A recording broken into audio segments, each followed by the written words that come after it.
Every day you can turn on the news and all you hear is the doom and gloom about how the COVID-19 virus has destroyed our economy. We are going through some of the toughest times of my life for sure, economically. But stay tuned and we're going to talk about the actual numbers here local on how COVID-19 is affecting our real estate market.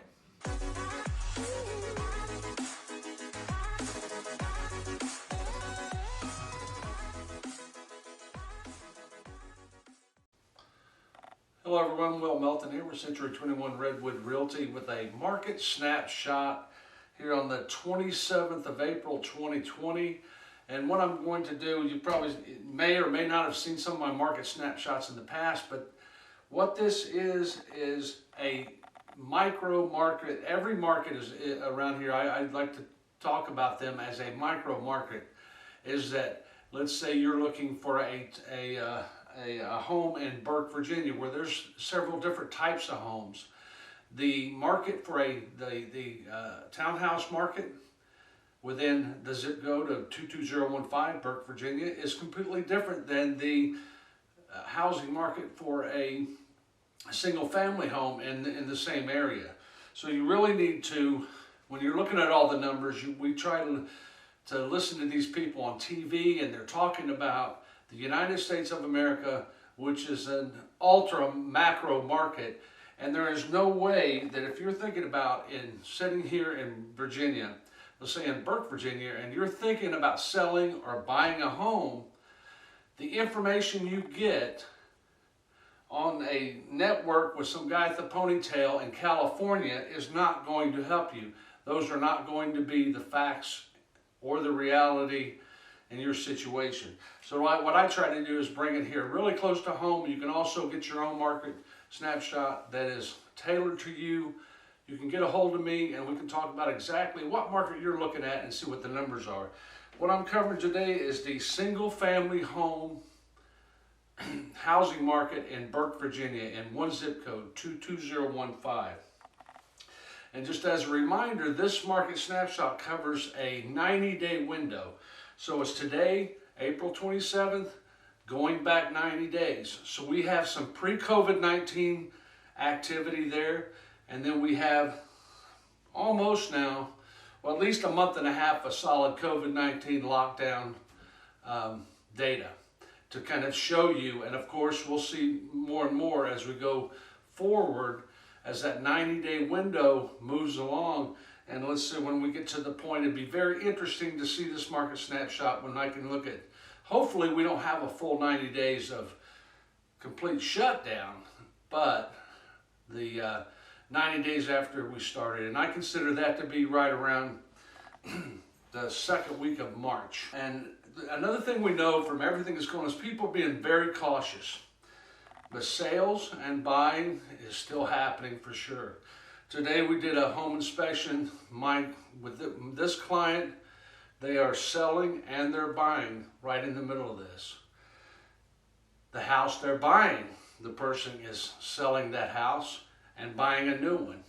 So we've got 4 contracts under contract right now in a small group of people.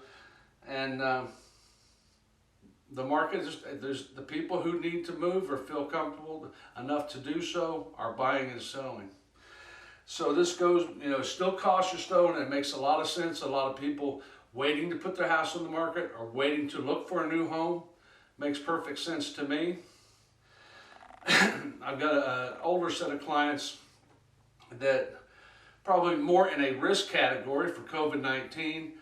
They do not want people coming in and out of their house right now because they don't think it's the right thing to do, and I agree with them. So they're going to wait till we get down the road a little bit. Okay, let's get to the numbers though. And then the last thing I'll talk about is what you must have in place if you're going to buy or sell in this market to be able to get around all of the nervousness and the cautiousness and the panic around the pandemic, which is all valid in my mind. I definitely am not taking it as a joke. It's a very serious situation. So we're going to go back, and I took the market snapshot that I present on 2 March, and I'm comparing that to the market snapshot for today. So to March, if you can think back, it was many drive-throughs at all the restaurants, and everything was still open. And it was before, I think even before we closed the schools, and people were starting to get nervous and wondering what to do and how bad it was going to get. So it was almost a pre-COVID-19 scenario. And I'm going to go over some of the key factors. The first one is the average asking price and sold price between March the 2nd and April 27th. Again, single family homes in Burke, Virginia only. That's the only homes we're looking at. The average asking price in March was $684,000. The average sold price was $658,800.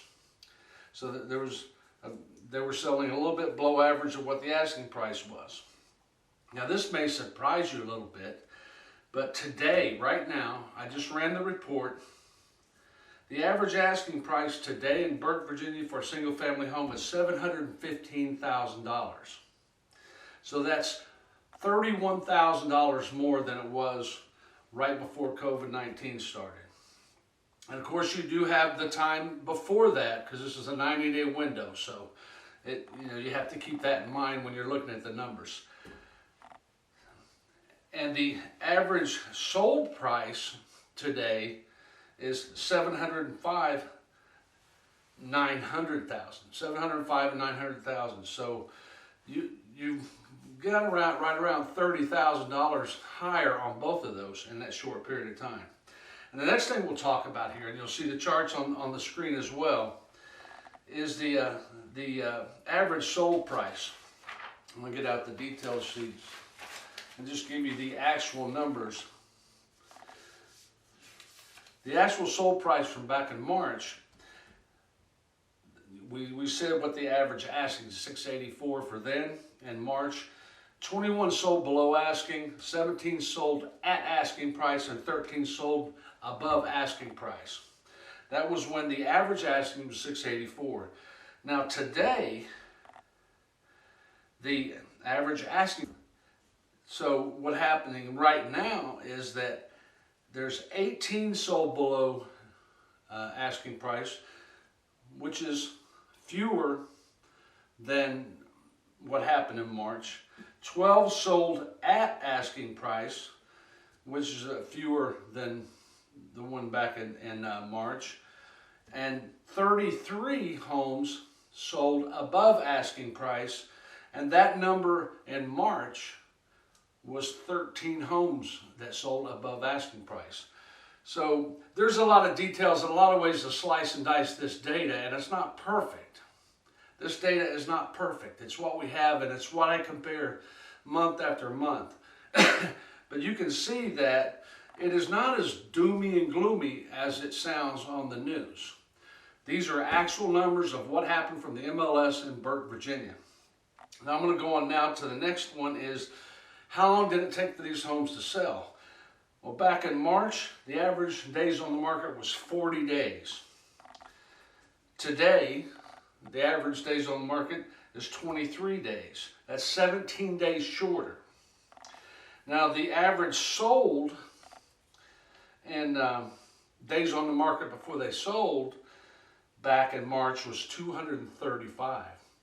But I have to tell you, we had a couple of homes around Burke that were way overpriced, and we had one that was in the 300s, I think 305 days on the market. So those numbers are a little bit skewed for the days on the market sold for back in March, because we had a limit in the neighborhood, let's put it that way.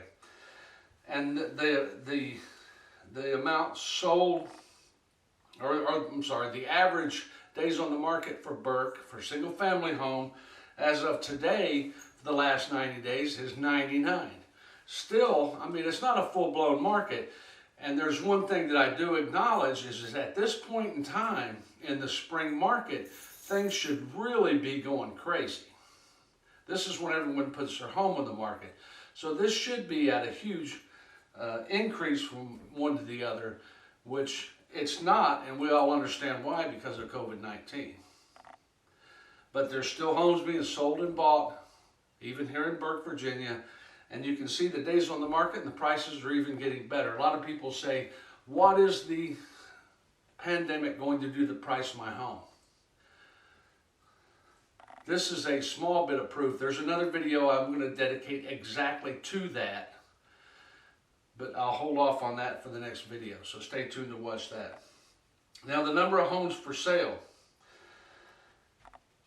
The new for sale back in March, there was 41 homes that were new on the market and 51 that had sold on the market on the 2nd of March, or listings. New listings and sold listings as of the 2nd of March. Now, there are numbers today on 27 April. We have 114 new listings in the zip code and 63 sold. So there's still a little bit more than sold, and we are still in a seller's market in this micro market. Now, if you get into the homes that above $1 million, you're going to move toward a buyer's market. Those homes are staying on the market much longer than the ones that are in my study. And what I do in my market snapshot, and what I do here, I take it from a single family home at the lowest price, about $400,000, up to $800,000. So we're in your average single family home in Burke, Virginia price range. When you're starting to get a little bit further west, where the homes are going over $1 million, that would actually not represent the market that I'm trying to present today, because those homes are too expensive. So the bottom line, as you can see, is that there is activity.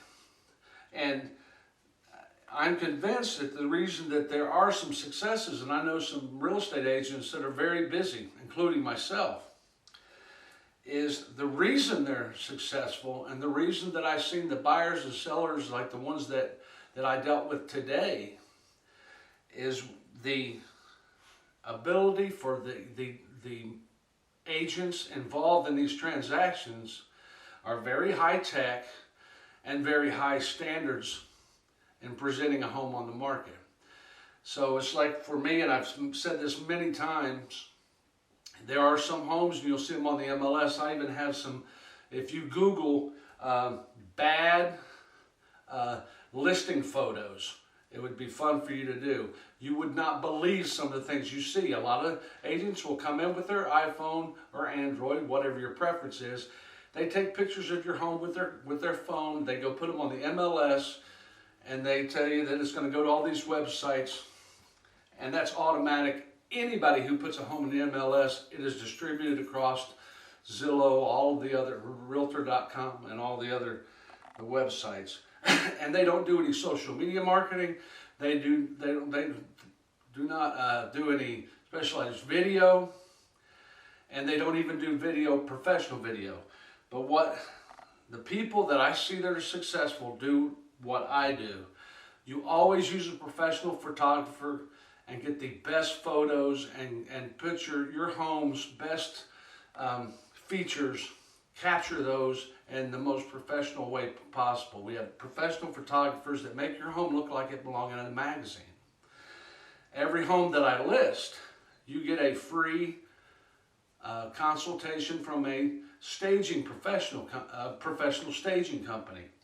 So the things that you don't need, you can put into the garage if you have one, or put into storage. And if they will help you use what you have to make your home most appealing to buyers when they come and see it.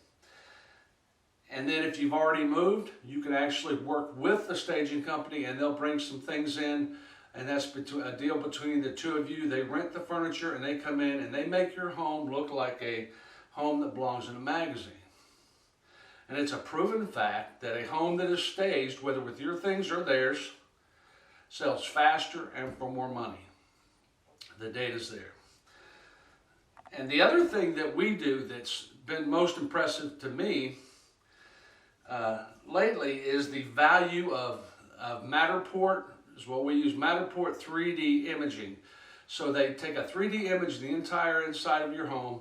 You can actually go onto the internet or put on a set of 3D goggles, and you can walk around the home. The only thing you can't do is open cabinets. There's little markers on the ground, and you can just click there, spin around. You can go into what's called a dollhouse mode, where it brings it up, and you've seen a dollhouse. I seen one in a house I was showing this morning, and a little girl had a whole wall full. It reminded me of the Matterport, but all the front walls are gone, and you can see every room in that house. Click where you'd like to go, stand and look at everything in the home. And that's something people may charge more for. These things for me on a listing are non-negotiable. I'm going to do those steps no matter what my percentage is going to be, because I know, especially now, I have a set of buyers that use the Matterport. They had me go everything from Zoom and me going and understanding what was important to them in the home, going in and getting video of the home, doing Zoom conferences while I'm in the home and where they're still living. And that's the amazing one, where they actually put a contract on this home, and we're going to be closing here early next month, and they've never been inside the home.